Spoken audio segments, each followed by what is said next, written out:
अस्सलाम वालेकुम। SM news के साथ मैं हूं अहमद लदी। खबरों का सिलसिला बढ़ाते हुए खबर शामिल करते हैं कराची से।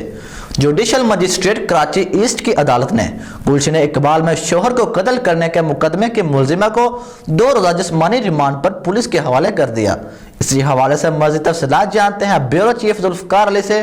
जी जुल्फ़िकार, आगाह कीजिएगा। जी बिल्कुल, जुडिशल मजिस्ट्रेट कराची ईस्ट की अदालत में शोहर को कत्ल करने के मुकदमे की समाअत के दौरान पुलिस ने मुलजिमा को अदालत में पेश किया।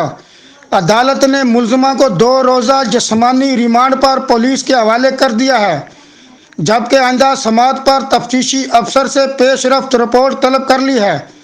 मुलजिमा ने अदालत में बयान दिया है कि बच्ची की इज्जत बचाने और तशद्दुद करने पर शोहर को कत्ल किया। वली मोहम्मद मेरी बेटी के साथ गलत काम का इरादा रखता था। मुलजिमा ने इब्तदाई बयान में कहा है कि मेरी एक बेटी भाग गई थी जिस पर शोहर मुझ पर तशद्दुद करता था। शोहर को कत्ल करने पर कोई अफसोस नहीं है। पुलिस का कहना है कि मकतूल वली मोहम्मद ने 3 शादियां कर रखी थी जिससे इसके 13 बच्चे थे। जी बहुत शुक्रिया जुल्फ़िकार, तफसीलात से आगाह करने के लिए।